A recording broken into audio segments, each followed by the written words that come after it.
Hello viewer, welcome back to the Pragati classes. मेरा नाम है विकास और हम लोग बात कर रहे हैं ट्रेन की।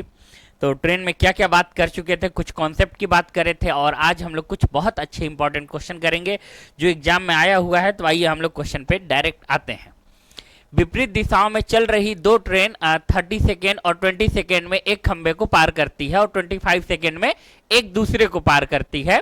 तो उनके गति का अनुपात हमें बताना है। ठीक है, तो एक बार इंग्लिश में भी रीड कर देते हैं। Two train running opposite direction cross a pole 30 second and 20 second respectively they cross each other 25 second.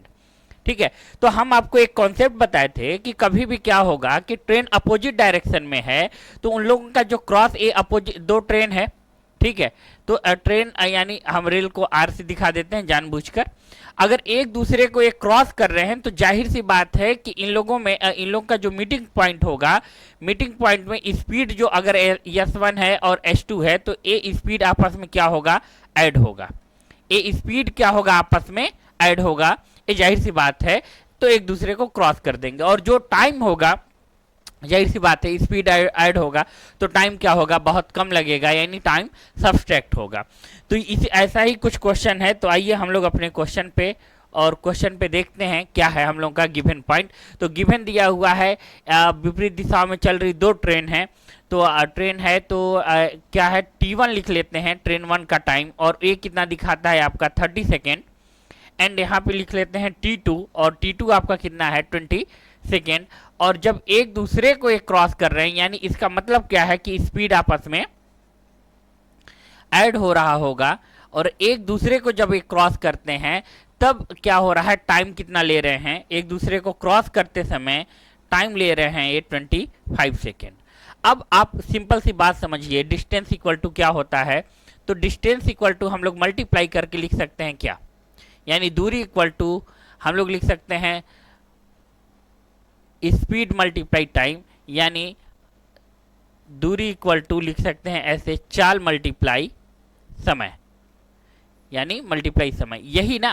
तो अब बस यही काम हम लोग यहाँ पे कर देंगे। तो यहाँ पे L1 पहले निकाल लेते हैं। तो L1 की बात करेंगे तो L1 कितना आएगा हम लोगों का, तो यहाँ पे L1 इक्वल टू हम लोग लिख लें, यहाँ पे स्पीड इन लोगों का एक का स्पीड S1 है और दूसरे का स्पीड S2 लिख लेते हैं।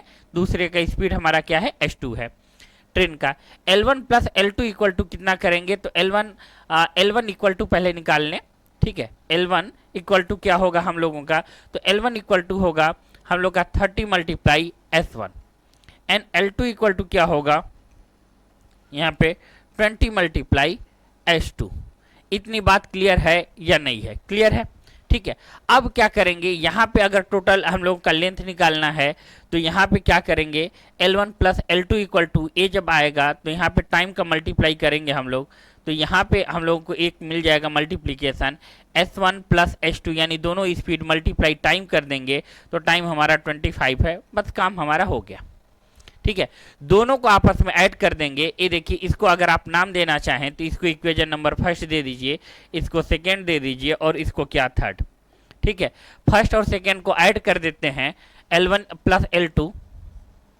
ठीक है, L1 प्लस L2 अगर ऐड कर देंगे तो आपस में दोनों को आप L1 प्लस L2 यानी फर्स्ट और सेकेंड को ऐड करके हम थर्ड से कंपेयर कर दे रहे हैं। यही बात सीधा सीधा समझ लीजिए कि ये फर्स्ट है इक्वेशन, ये क्या है, सेकेंड है, और हम लोग ऐड कर देंगे तो हमारा क्या मिल जाएगा, थर्ड के इक्वल के बराबर मिल जाएगा। तो L1 और L2 यहाँ पे क्या किए, S1 लिख दिए plus S2 equal to multiply 25। अब यहाँ पे S1 की वैल्यू वहाँ देखिए, L1 इक्वल टू कितना था, L1 इक्वल टू था यहाँ पे 30 S1 और L2 इक्वल टू कितना था 20 S2। ठीक है, 20 S2 है। अब मल्टीप्लाई करेंगे तो यहाँ पे कितना होगा 25 S1 प्लस 25 S2, राइट। और यहाँ पे कितना होगा 30 S1 प्लस 20 S2। ठीक है, ओके, कट कर दीजिए। ठीक है, अब यहाँ पे देखिए अगर हम लोग माइनस करेंगे तो देखिए यहाँ पे 5 S1 आएगा और इधर से भी माइनस करेंगे इसको तो 5 S2 आएगा। ठीक है, तो यहाँ पे क्या होगा, 5 से 5 कैंसिल हो जाएगा और S1 और S2 का जो रेशियो मिलेगा वो रेशियो क्या मिलेगा हमें, 1:1। यही हमारा ऑप्शन सही होगा। ठीक है, यही हमारा ऑप्शन सही होगा। राइट, ठीक। अब देखिए यहाँ पे नेक्स्ट क्वेश्चन आइए। अब नेक्स्ट क्वेश्चन में हम लोग जब बात करेंगे तो देखिए एक रेलगाड़ी 500 मीटर और 250 मीटर लंबे दो पुलों को क्रमशः 100 सेकेंड और 60 सेकेंड में पार कर लेती है। रेलगाड़ी की लंबाई क्या होगा? हमें रेलगाड़ी, यार क्वेश्चन बहुत आसान है। देखिए हमें क्या दिया, क्या किया गया है, क्वेश्चन ठीक से समझिए कि एक रेलगाड़ी है, ठीक है, और 500 का क्या है हम लोगों का पुल है, ब्रिज है, और 25 का भी ब्रिज ही है, तो इसको B1 लिख लेते हैं। B1 लेंथ है मीटर और ये B2 है। B2 कितना है? 250 मीटर। इतना बात देखिए क्लियर है कि नहीं? दोनों का लेंथ है, दोनों का लेंथ है, ब्रिज 1 का लेंथ है और ब्रिज 2 का लेंथ है। ठीक है, लेंथ है। और टाइम क्या लगता है इसमें? अगर T1 की बात करें तो 100 सेकेंड लग रहा है, T1 की बात करेंगे तो ये 100 सेकेंड लग रहा है, और T2 की बात करेंगे तो T2 हमारा बन रहा है 60 सेकेंड। इतना बात क्लियर है या नहीं? इतना बात क्लियर है? ठीक, ये सेकेंड है, समझ लीजिए। अब इसके बाद पूछ रहा है कि रेलगाड़ी की लंबाई। अरे यार ब्रिज चाहे जो भी क्रॉस हो, कोई भी ब्रिज क्रॉस होगा, रेलगाड़ी का तो लेंथ नहीं बदलेगा, जाहिर सी बात है। तो हम लोग क्या करेंगे, बस यहाँ पे स्पीड इक्वल टू क्या हमारा फार्मूला यूज करेंगे, डिस्टेंस अपॉन टाइम। यही फार्मूले से कंपेयर कर देंगे तो डिस्टेंस टोटल होगा 500 और गाड़ी का जो लेंथ है, रेलवे का जो लेंथ है उसको L सपोज कर लेते हैं, प्लस L अपॉन टाइम कितना लगा रहा है वो खुद बताएंगे, 100 सेकेंड। ठीक है, अब देखिए इक्वल टू यहाँ पे फिर क्या है, 250 प्लस L, और यहाँ पे टाइम कितना लगाएंगे हम लोग, 60। ठीक, अब देखिए हो क्या रहा है, इससे ये कैंसिल हुआ, ठीक है, और यहाँ इसको कैंसिल करिए तो यहाँ क्या आ जाएगा, ये 5 आएगा और यहाँ पे कितना होगा, 3 होगा। मल्टीप्लाई करिए, जब मल्टीप्लाई करेंगे तो यहाँ पे 1500 प्लस 3L हो जाएगा, और यहाँ पे 5 से जब मल्टीप्लाई करेंगे तो 750L, नहीं 125 है ना, तो कितना आएगा, 125 आएगा। 125 प्लस 5L। ठीक है, अब देखिए यहाँ पे अगर हम लोग माइनस करके देखें तो 2L इक्वल टू कितना लिख सकते हैं, 250, और L इक्वल टू हमें कितना मिला, 1/20, जब अपान करेंगे तो 125। देखिए कोई ऑप्शन है? हाँ, हमारे पास ये ऑप्शन है, यही ऑप्शन हमारा सही है, बी ऑप्शन हमारा सही है। समझ आया कि नहीं आप लोगों को? बहुत आसान। देखिए हम यहाँ यार एग्जाम में ये सब आप थोड़ा ना लिखोगे, हम तो आपको समझाने के लिए लिखते हैं यार, बस आपको इतना ही करना था, ये बस लिखे बस आगे। ठीक है, ये बस लिखे, ये सब तो समझाने के लिए लिखते हैं, यहाँ बस इतना ही स्टेप तो आपको करना था। ठीक है, इतना ही स्टेप करना है। अब आइए देखिए नेक्स्ट क्वेश्चन क्या है हमारा। नेक्स्ट क्वेश्चन है, एक ट्रेन एक खड़े हुए आदमी को 10 सेकेंड में पार करती है और 105 सेकेंड मीटर लंबाई वाली एक सुरंग को 17 सेकेंड में पार करती है, तो ट्रेन का गति ज्ञात करिए।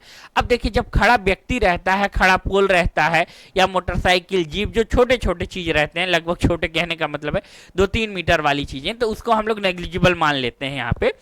तो जो आदमी को क्रॉस कर रहा है वो 10 सेकेंड में क्रॉस कर रहा है। ठीक है, तो ये सीधा 10 सेकेंड में क्रॉस कर रहा है, तो यहाँ T1 लिख देते हैं और 10 सेकेंड लिख लेते हैं, और यहाँ सिर्फ और सिर्फ लेंथ काउंट करेंगे, किसका, ट्रेन का लेंथ का, ट्रेन का लेंथ काउंट करेंगे।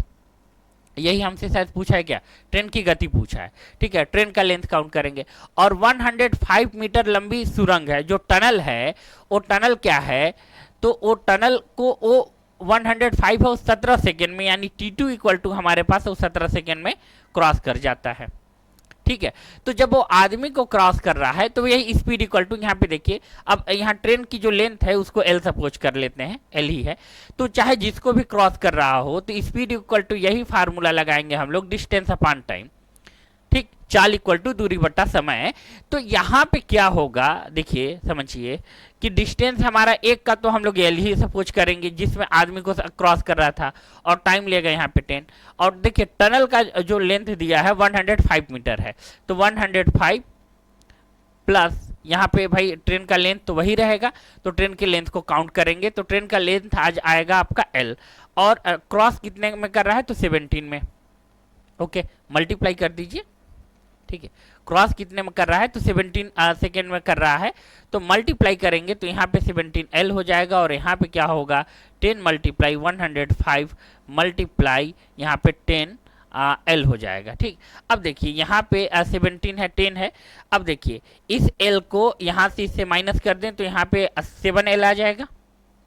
7L इक्वल टू 10 मल्टीप्लाई हम लोग 105 कर देते हैं, और 105 को अगर हम लोग क्या करेंगे 7 से डिवाइड करेंगे तो ये देखिए यहाँ पे क्या मिल जाएगा, हम लोग को डिवाइड करके ही दिखा देते हैं। यहाँ पे 15 आ जाएगा, 7 से डिवाइड करेंगे तो यार इसको क्रॉस करेंगे 15 आएगा, यानी हम लोगों को मिलेगा यहाँ पे L हम लोग का आएगा 150। ठीक है, हम लेंथ देख रहे थे मगर स्पीड पूछा है, तो स्पीड पूछा है 10 से डिवाइड कर देंगे यानी 15 आ गया। अरे यार यहाँ दिया ही हुआ है स्पीड इक्वल टू लेंथ, हम लोग को मिल ही गया क्या 150 मिल गया, और यहाँ पे 10 है तो इसको डिवाइड कर देंगे, यही 15 आपका आंसर है। ठीक है, समझ आ गया। अब देखिए आइए हम लोग क्वेश्चन नंबर नेक्स्ट ट्राई करते हैं। नेक्स्ट क्वेश्चन क्या है हम लोगों का, 59 सेकेंड का समय लगता है यदि ट्रेन को पूरे पुल पर व्यक्ति ब्रिज 54 सेकेंड, कुछ गलत लिखा है क्या यार, हाँ थोड़ा सा देखिए यहाँ पे क्या है कि 59 सेकेंड वाले क्रॉस ब्रिज का जो ब्रिज का लेंथ है 55 है। इंग्लिश वाले क्वेश्चन में, हिंदी वाले में थोड़ा सा गलती कहीं कर दिया गया है, मिस है, टाइपिस्ट का मिस्टेक है। ये 55 मीटर ब्रिज है, ब्रिज का जो लेंथ है ये देखिए ब्रिज का जो लेंथ है वो क्या है 55 है मीटर, इंग्लिश वाले क्वेश्चन में देखिए लिखा हुआ है। और इसके बाद क्या है उसको क्रॉस करता है तो 50 क्या लेता है 9 सेकेंड, T1 हमारा क्या है 59 सेकेंड है। ठीक है, अब उसके बाद 54 सेकेंड में cross man standing up bridge. अब देखिए कोई पर्सन खड़ा है तो उसको, जो पर्सन खड़ा है उसको 54 सेकेंड में क्रॉस कर रहा है, तो हम पर्सन जो खड़ा है उसका 54 काउंट कर रहे हैं। और देखिए पर्सन का जो लेंथ रहेगा वो तो नेग्लिजिबल ही रहेगा, तो ट्रेन का लेंथ हमें फाइंड करना है। तो अल्टीमेटली ट्रेन का लेंथ को हम L से मान लेते हैं कि ट्रेन का जो लेंथ है हमारा, ट्रेन का लेंथ, ठीक, ट्रेन का जो लेंथ है हम उसको L सपोज कर रहे हैं। इतनी बात क्लियर है। तो बस एक ही काम फिर से हम लोग को करना है, स्पीड इक्वल टू क्या होता है फार्मूला डिस्टेंस अपॉन टाइम, और वही काम हम लोगों को करना है, राइट, वही काम हम लोगों को करना है, speed equal to distance upon time. तो डिस्टेंस हम लोग ब्रिज का और टनल दोनों का ब्रिज का काउंट करेंगे तो यहाँ पे L लिख लीजिए, और अपान क्या है टाइम 59 सेकेंड लग रहा है, दूसरे में सिर्फ L लिखेंगे, और यहाँ पे हम लोग का टाइम 54 लग रहा है, इसको 54 ही लिख लीजिए। अब देखिए क्रॉस मल्टीप्लाई कर दीजिए, कंपेयर करेंगे तो यहाँ पे 54 है तो 54 मल्टीप्लाई 55 कर दीजिए, और यहाँ पे प्लस यहाँ पे 54L लिख लीजिए, और यहाँ 59L। अब यहाँ देखिए ध्यान से देखिए, इसको माइनस करेंगे तो 5L आ जाएगा, तो 5L इक्वल टू हम लोग क्या लिख सकते हैं, सीधा सीधा A कैलकुलेट करके लिख सकते हैं हम लोग। और L इक्वल टू यहाँ पे देखिए A इससे कैंसिल किए 11 आया, तो 11 मल्टीप्लाई हम लोग 504, तो देखिए ऑप्शन में लास्ट में 4 कहीं में दिया है, तो सिंपल सा काम कर लीजिए, सीधा सीधा 540 प्लस यहाँ पे 54 कर लीजिए, तो ये देखिए 4 और 9, 4 9 94 है, यानी सी ऑप्शन आपका सही है। ठीक है, सी ऑप्शन आपका सही है। इतना बात क्लियर हो गया। ठीक, अब देखिए स्क्रीनशॉट ले लीजिए। अब आइए क्वेश्चन नंबर नेक्स्ट देखिए, नेक्स्ट क्वेश्चन क्या है, एक ट्रेन द्वारा 33 मीटर लंबे पुल को पार करने में 58 सेकेंड लगता है। ठीक है, कोई ब्रिज है और ब्रिज का जो लेंथ है हम लोगों का दिया हुआ है 33 मीटर दिया हुआ है, और टाइम दिया हुआ है, ब्रिज टाइम को हम लोग T1 से डिनोट कर लेते हैं 58। यदि ट्रेन द्वारा पुल पर खड़े व्यक्ति को पार करने में 55 सेकेंड लगा, यानी व्यक्ति जो है तो उसका लेंथ हम लोग काउंट करेंगे नहीं, डायरेक्ट हम लोग T काउंट करेंगे, तो T2 हम लोगों का लग जाता है 55, और हमें पता क्या करना है ट्रेन का लेंथ, क्या पता करना है हमें ट्रेन का लेंथ पता करना है। ये ट्रेन का हुआ लेंथ हमें क्या करना है पता करना है, जिसको L से हम डिनोट कर देते हैं बार बार, रीजन ये है। ठीक है, तो आदमी जो है उसका तो हम लोग काउंट करेंगे नहीं, फिर से वही formula speed equal to distance upon time. तो हमारा speed equal to distance upon time दिया हुआ है, तो क्या क्या हमें मिला है, तो ट्रेन का लेंथ तो बदलेगा नहीं, तो यहाँ 33 लिखेंगे, और 33 प्लस आपका एल लेंथ हो जाएगा और अपान कितना होगा हम लोगों का 58। और यहाँ पे देखिए हम लोग क्या करेंगे 55 कह रहे हैं, लेंथ हम लोग का ट्रेन का एल रहेगा तो एल अपान टाइम हम लोग का 55 है। बस क्रॉस मल्टीप्लाई कर दीजिए। क्रॉस मल्टीप्लाई करेंगे तो कितना आएगा ये बताइए हमें। 33 multiply 55 plus 55L okay equal to 58L। इतनी बात क्लियर है या नहीं है? क्लियर है, ठीक है। अब यहाँ पे देखिए जब हम क्या करें कि इससे इसको माइनस करें तो यहाँ पे 3 मिल जाएगा हम लोगों को, तो ये 3 डायरेक्ट हम कर देते हैं। ये देखिए 55 है। हाँ, अब हम लोगों को यहाँ पे देखिए जब माइनस कर रहे हैं इसको, इससे माइनस करेंगे 3 मिलेगा, डायरेक्ट 3 यहाँ लिख देते हैं और हम लोग को L मिल जाएगा। तो यहाँ से मल्टीप्लाई करेंगे तो 11 होगा। 11 का मल्टीप्लाई अगर 55 में करेंगे तो कितना आएगा? तो सिंपल था हमारा वही फंडा अपनाइए, 55 0 प्लस 55। देखिए एक्चुअली ऑप्शन ए तो बड़ा सिंपल सा कैलकुलेशन है, मगर जब भी आपका ऑप्शन मिलने लगे तो देखिए कैलकुलेट करके देखेंगे तो कितना आएगा आपका 6, ठीक है 6 हो जाएगा और यहाँ पे 5 हो जाएगा और यहाँ 0, 605। देखिए कौन ऑप्शन है, यही आपका ऑप्शन सी सही होगा।